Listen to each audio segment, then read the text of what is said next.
In his 5 years as Pope, the Holy Father has authorized 76 masses of beatification, the liturgy pronouncing that a holy man or woman can be venerated.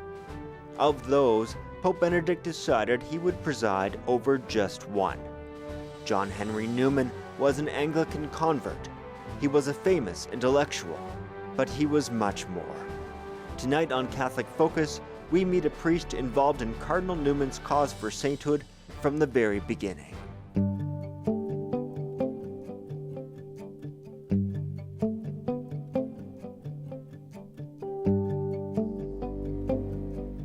For some, the road to sainthood is carved through moral confusion. St. Augustine is perhaps the most famous example of a hedonistic sinner who would become a saint. But others must wade through the intellectual confusion of competing philosophies. And such was the case for John Henry Newman, who passed from early faith to skepticism and even flirtations with relativism and Calvinism. And yet somehow he would become a Catholic cardinal, and in 1991 he was declared venerable, the first step to sainthood. Joining me now to shed some light on his life and legacy is Father Jonathan Robinson, the founder and superior of Toronto's Oratory of St. Philip Neri, the congregation to which John Henry Newman also belonged. Father Robinson, let's start with his writings. I find it interesting that he left us a legacy of both poetry and prose. But which writings do you think left the greatest mark on the Church? Oh, well, not as poetry. I mean, it's very fine. There's The Dream of Gerontius, and he wrote quite a lot, but it's very 19th century, not first rate, I guess. The writings, of course, are for the ages. So if you ask the question for the Church, I would say the prose writings, not the poetry. And which of his prose do you think are his most memorable, the ones that have really perhaps influenced you the most? Well, the first thing is most of his great works that we know about, the development of dogma, the Apologia, the letter to the Duke of Norfolk, are all sort of occasional pieces. That is, he spent time on them, but they were written to answer a particular kind of need. The one book that he spent over 30 years writing was The Grammar of Assent. How to believe in the modern world, or what it is to believe, or how we can believe rationally and yet deeply and in an orthodox way. And I think it's a very great book. It's helped me a lot. Father, what effect has Newman's cause for eventual canonization, one hopes, had on your congregation? I understand you've been involved with this cause since the very beginnings. Well, in 1958, I think it was, when it opened, I was a member of the Historical Commission. I was a member of the philosophy department at Edinburgh. I was teaching philosophy there, and they collared me. And I was on it for several years. But after I was ordained and went back to Montreal, well, obviously I couldn't work on it directly, and I had a very busy job. I was Cardinal Leisure's secretary, so there wasn't much room for extras. The effect for me is the vindication by the Church of a lot of things that I learned from Newman and believed in, and I think are very important. I always like to say it's orthodoxy coupled with openness to the real needs of modern people. A well-known skeptic said he could produce a whole compendium of skeptical arguments against faith out of Newman's writings, just showing that he was understood what it's like not to believe, what it's up to be tempted not to believe, what's to hate. He understood. But he didn't think that the way to get across the faith to people was to water down the faith. Those are the two things. Not always understood, I think, about him. Now, Newman, for many Catholics, exemplifies a faithful Catholic approach to academia. Now, how did he, as a priest as well as being a university rector, how did he balance those pastoral and those academic approaches? Was he able to reconcile them? Yeah, because he looked on, right from the beginning when he was still an Anglican clergyman, Anglican priest if you want, when he was a fellow of Oriel, he looked upon the pastoral dimension, the care of souls, you want to put it that way, old-fashioned way, but a good way, as primary. That's what he was about. trying to save people's souls, if you want to put it that way. And his particular take on that, because of his background and his talents, was through their minds, through their through their imaginations. Our intellect were given to us by God. It's meant to be used, it's meant to be developed, and he was going to do his best to do that, help other people do it. Now, Father, I want to ask you about Cardinal Newman's conversion, as well as how you think he would be responding to some of the controversies in Great Britain today. But first, we're going to take a look at the Newman Centers in universities and colleges, perhaps Cardinal Newman's most tangible legacy.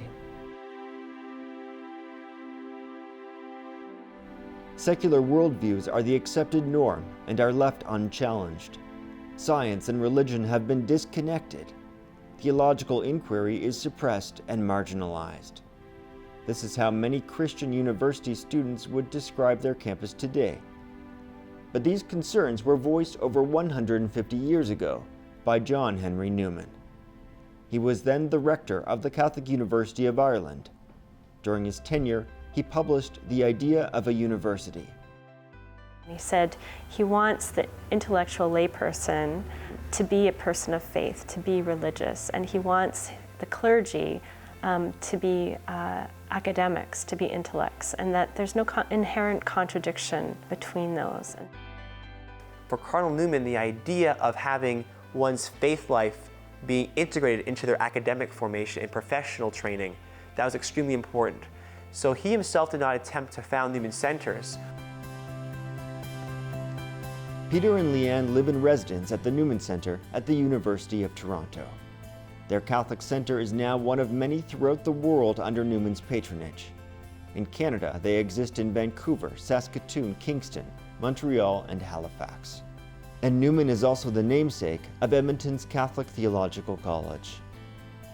He himself did not attempt to found Newman Centers, but once he died in the year 1890, the following year, 1891, some of his followers took his ideas and put them into action at the University of Pennsylvania in Philadelphia. His autobiography had encouraged students there to live their faith and to defend it against anti-Catholicism. Toronto was among the first to follow suit, establishing this center in 1922. It has never forgotten its roots. As a former director of the Newman Center at the University of Toronto, one of the things that inspired me the most, and I really prayed to, at that time, the Venerable John Henry Newman, give me the courage to preach faithfully. I would come before this stained glass window before which I'm standing today. I'd say, teach me how to preach like you did. Help me to communicate the message of the church in an encouraging and inviting manner. The way I understand the Newman Center is always these three key words: spiritual, social, and service. So for spiritual, obviously our parish revolves around the celebration of the sacraments, daily Mass, Sunday Mass. But being a parish, we also have baptisms, weddings, funerals as well. God be with you. In the name of the Father, and of the Son, and of the Holy Spirit. Amen. Not only does the Newman Center focus on the spiritual formation of the students who are attending, but also to provide a social aspect, to provide a place of welcome for these students, and places where they can meet people who have like values to them. We are called not only to have a personal relationship with Jesus when it takes place behind closed doors, but also we have to act on that and live it out. We cannot be aloof. We have to be with people, and just to sit with people and to talk with them. And the wonderful sculpture that we had commissioned during my time at the Newman Center indicates that very well. Newman sitting in a living room setting, this great Victorian cardinal and theologian, surrounded by young people, talking with them. And more good is done in those settings than we could ever imagine.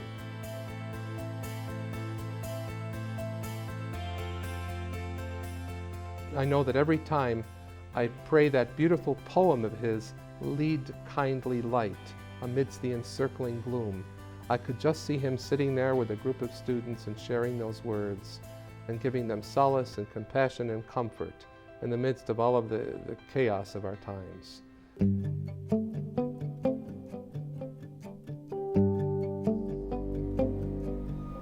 I'm back with Father Jonathan Robinson, founder and superior of Toronto's Oratory of St. Philip Neri. Father Robinson, let's consider Cardinal Newman's unique conversion. He once called the Catholic Church, if this is correct, polytheistic, degrading, and idolatrous. What was his problem with the church? Well, you must remember he was brought up in evangelical. When he was 15, he had a kind of evangelical conversion. And part of the rhetoric of evangelicals in those days, probably still is if we knew it, is to look on the Church of Rome as the whore of Babylon, and that's all just talk. And he understood that the Pope was the Antichrist as well? This is what he thought? Oh yes, that took a long time for him to get over. Because if it's not true, what the church claims about itself, it is all those things. I mean, it's putting itself in the place of Christ, it's making an idol out of the Pope, it's worshipping statues, it's looking on the Blessed Sacrament as really the body and blood of Christ. I mean, those are all horrible things if they're not true. Now we know eventually he did change those views, and on his epitaph reads, "Out of the shadow and into the light." How did Newman find that light? Well, because he followed the truth. I mean, you must remember he had a very powerful mind. That's what people sometimes, he wasn't a sentimentalist in any way. The British-American philosopher A.N. Whitehead, who didn't like the church, a colleague of Bertrand Russell, the founder of symbolic logic and that kind of thing, he said that Newman had one of the most powerful minds of the 19th century. Oh. And it's a very great testimony. So he was respected both within church circles and outside of them? Well, Whitehead's afterwards, but yes, no one ever took Newman lightly. I mean, he was a bad man to be up against, and he had a very, very great... So anyway, he thought himself out of evangelicalism. If Christianity is true, how do I know it? Where do I find it? What is it? So then he was in danger, as you said earlier in your introduction, of becoming a sort of liberal. Didn't last very long. And so then the next thing to do was he began to believe in the sacraments, more or less a Catholic view. And so then he tried the Oxford movement. It was an effort to, as he thought, to bring the Anglican Church back to its Catholic roots. The Anglican Church was a part of the Catholic Church, along with the Orthodox. There were three groups, the Orthodox and the Anglicans. The Roman Catholics were, well, and so he just saw that wouldn't work either. And it was all this part was very intellectual. He had no desire to be a Roman Catholic. And he said he didn't like them much. Question whether he ever liked them an awful lot, but thinking, reading, learning about what the church was really like in the primitive times. And he just realized that his own position, there's a wonderful passage in the Apologia where he says, "I looked in the mirror and saw myself as the Monophysite, and Rome was where it was. Rome was where it is now, Rome was where it was then. It's the same place." And finally, he submitted, much against all his feelings. It wasn't an emotional thing at all. Now, Father, how his beatification comes at a particularly sensitive time in Catholic-Anglican relations. The Pope released Anglicanorum Cetibus, which paved the way for groups of Anglicans to join the Catholic Church. And the Pope has been criticized for this gesture. The Pope has been criticized for everything. That is true. How do you think Newman, though, would respond to this controversy? How would he defend the Pope? Oh, I don't have any trouble with that. When he first came over, he thought that his Anglican orders were valid, and that's it was before Leo XIII said they weren't. And he was ordained conditionally.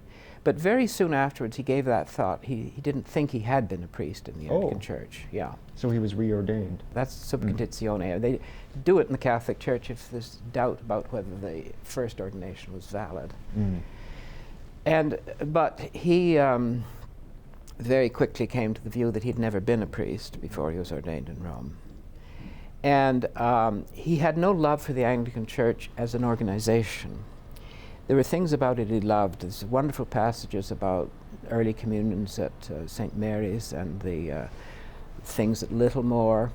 And one can understand that, but see, he was never a part of the Anglican establishment. He could have been, but he decided he wasn't going to be. They said about Newman, when he was at Oxford even, that Newman is not looking to get on. He's not ambitious. He wasn't interested in being an Anglican dean or a bishop or anything like that. And he had something very close to contempt for the organization itself. So he wouldn't have any trouble with what the Pope's done. I mean, he'd be on there cheering. On a different front, the Pope has been the target of some really vicious anti-Catholic commentary, particularly ahead of this papal visit. Now, as a master apologist, what can Newman teach us about how to defend the faith today? How would he be responding right now? Well, if you are asking a question about how he was responding politically, I don't know. He wasn't very good at politics, quite frankly. But I think there is an answer which is going to sound almost childish. It's the Pope's answer. We have to know our faith, we have to try and practice it, and with the grace of God try to become saints. And sanctity, I think, is the only answer. I mean, it's wicked what they're saying about the Pope. And being old-fashioned, I believe in the devil, and I think that doesn't like this beatification. I think Newman is a great saint and powerful with God, and the other people don't like it. And the answer is sanctity. Yeah. Well, thank you very much, Father, for joining us and shedding some insights into the life of Cardinal John Henry Newman. Okay, well, I'm very pleased to be here. Thank you very much.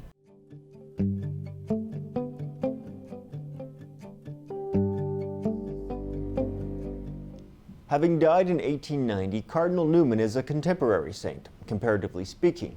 So the places where he studied and prayed are still preserved for us today. This includes his personal chapel. The following video was produced by Corpus Christi Watershed, a Texas-based apostolate dedicated to the arts, culture, and religion. When John Henry Newman became a cardinal in 1879, he decided to change his bedroom, or the bed partition, into a little private chapel. And here we see what it was transformed into, with devotional objects, a reliquary, a painting of our Blessed Lord in his Passion, our Blessed Lady and the Child Jesus, the bells that are used during celebration of Mass. Many objects here specifically connected with the celebration of Mass, but also an interesting series of drawings by Newman's great friend Marie Gibbon of the life of St. Francis de Sales. Is also pictured over the altar of this chapel. St. Francis, whom John Henry Newman took as his patron saint, as a cardinal, from whom he took his motto, "Heart speaks to heart." As he celebrated Mass, you would be able to see immediately to his right these pictures and cards relating to many of his friends that he'd known for many years, friends who perhaps had joined him in the priesthood from the Anglican Church, and others who he'd come to know when he was working in Ireland and elsewhere. Father Edward Caswell, Mrs. Wotton, who worked in the school with him, and many other friends and parishioners, people to whom he owed some special debt of gratitude. Some of those who'd prayed for him and supported him, Father Ambrose St. John, his great friend, and others who no doubt had played a very important part in his life and whom he wished to remember during Mass, now that they were dead. The typical human and personal touch of Newman's. And also in accordance with the Catholic tradition, around the altar there will be placed the relics of the saints. A reminder that when we celebrate the Holy Mass, we are in communion with those who are already in the presence of God. So as well as praying for the souls in purgatory, we pray also to the saints that they may intercede for us.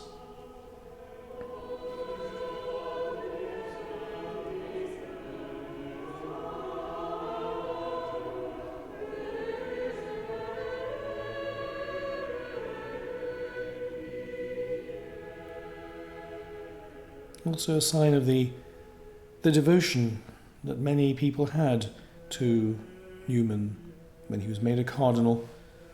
There were many different addresses that were made to him by Catholics who were grateful for all that he had done to make the name of the Church more respected and loved in England.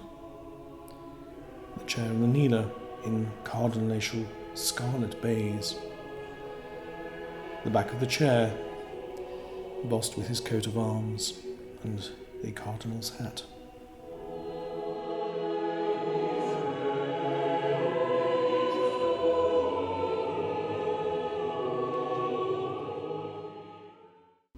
Often we have a tendency to simplify our saints into one thing. St. Stephen, well, he was a martyr. Teresa of Avila, she's the mystic. And similarly, we're tempted to reduce Cardinal Newman to an Anglican convert and a great intellectual. The characterization feels cold and academic. But as we get closer, we see a man of great passion. He loved truth passionately and wagered all in its pursuit.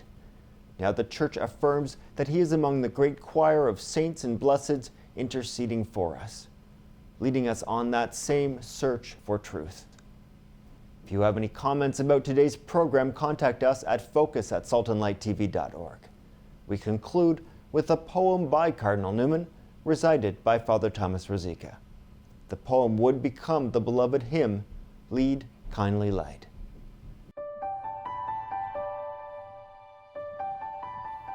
Lead, kindly light, amid the encircling gloom. Lead thou me on. The night is dark and I am far from home. Lead thou me on. Keep thou my feet, I do not ask to see the distant scene, one step enough for me. I was not ever thus, nor prayed that thou shouldest lead me on. I loved to choose and see my path, but now lead thou me on. I loved the garish day, and spite of fears, pride ruled my will. Remember not past years. So long thy power has blessed me, sure it still will lead me on, o'er moor and fen, or crag and torrent, till the night is gone, and with the morn those angel faces smile, while I have loved long since and lost a while.